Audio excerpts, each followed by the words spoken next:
बोल सांचे दरबार की जय।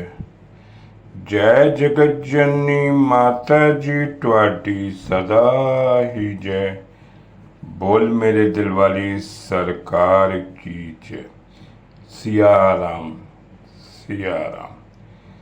आज संगत जी एक बहुत सुंदर सी साखी आपके सामने रखता हूँ कि मिट्टी बोलती है या जमीन बोलती है। संगत जी, एक कुम्हार मिट्टी को छानता है और गूंथता है और बहुत सी अच्छी अच्छी मूर्तियाँ, सुराही, घड़े और चिमनी बनाता है। एक बार वो मिट्टी की चिमनी बना रहा था। उसकी पत्नी कहती है कि आप मिट्टी की चिमनी ना बनाकर सुराही बनाया करो।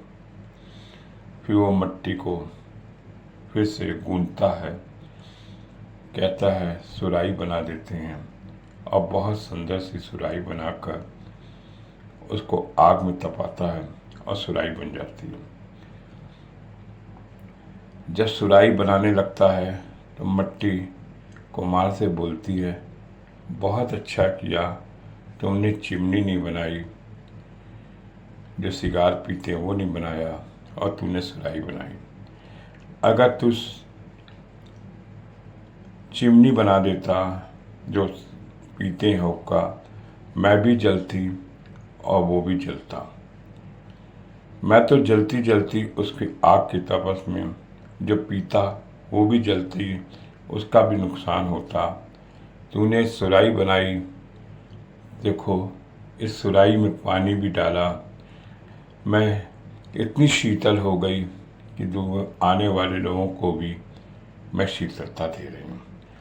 संगत जी, वाकई उस मिट्टी ने ऐसा कुम्हार को मार्गदर्शन दिया कि ऐसी चीज़ बनाओ कि शीतलता रहे। हम संगत जी उस 5 तत्व से मिट्टी के बने हुए हैं।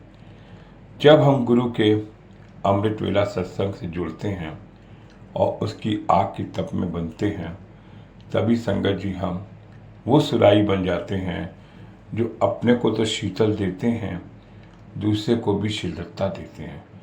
संगत जी, अमृत वेला सत्संग में जुड़ने से हमारे विचार बदलते हैं, हम हजूर का ध्यान लगाते हैं और हमें हजूर के हर सत्संग का ज्ञान मिलता है। संगत जी, संगत की सुनी साखियों से हमारे मन को एक विचार बदलता है और हम एक नई जिंदगी जीने की कोशिश करते हैं। संगत जी, यहाँ पर कहने का मतलब है कि मिट्टी बोलती है। मिट्टी ने संगत जी एक इशारा किया। संगत जी, ऐसे ही साखी मेरे हजूर बाबा दिलीप सिंह बेदी महाराज जी की है कि ज़मीन बोलती है। संगत जी कहते हैं कि हजूर जी ने कोई जगह खरीदी थी। अब ये कहाँ खरीदी थी इसकी कोई जानकारी नहीं पाई संगत जी। कुछ लोगों का कहना है ये ज़मीन फैजाबाद दरबार की है, लेकिन इसके लिए मैं क्षमा चाहूँगा कि साखी में कोई भी जानकारी सही नहीं पाई। वो ज़मीन खरीदी, हजूर जी ने अपने कुछ पैसे देकर उसको खरीदी थी, लेकिन जिसने बेची थी ज़मीन उसकी नीयत बदल गई और उसने जो है कागज़ बदलवा लिए और उसने उनके पास कोर्ट पे केस कर दिया कि ये ज़मीन हमारी है। हजूर जी ने कहा इसके तो हमने पैसे दिए हुए हैं, लेकिन उसने जो है पैसे वाला रोकदार था, उसने जज को खरीद लिया। हजूर जी जज वहाँ कोर्ट में पहुँचे तो हजूर जी से पूछा ये ज़मीन तुम्हारी है? उन्होंने कहा कागज़ तो ही बताते हैं मेरी ही ज़मीन है, लेकिन जज ने पैसे खाए हुए थे, वो उसकी बात को नहीं माना। हजूर जी ने कहा चलिए आइए ज़मीन से पूछ लेते हैं कि ज़मीन किसकी है। तो वो कोर्ट जज कहने लगा क्यों मजाक करते हैं। हजूर ने कहा ज़मीन ज़रूर बोलेगी, आप मेरे साथ तो चलिए।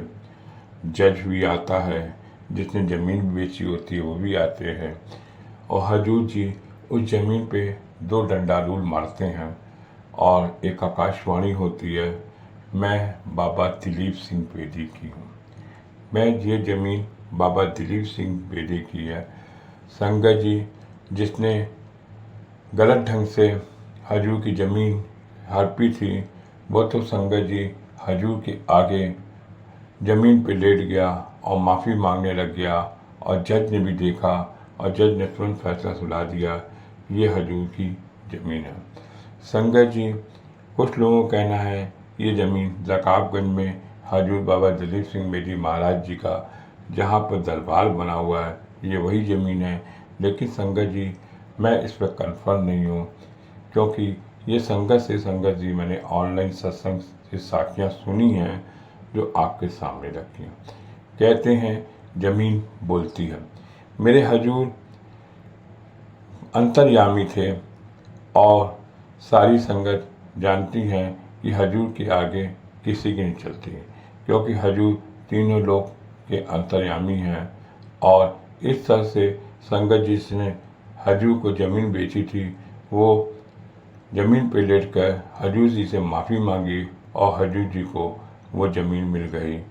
कहते हैं ज़मीन बोलती है, बोल सांचे दरबार की जय, जय जगत जननी माता जी ट्वाटी सदा ही जय, बोल मेरे दिल वाली सरकार की जय। सिया राम सिया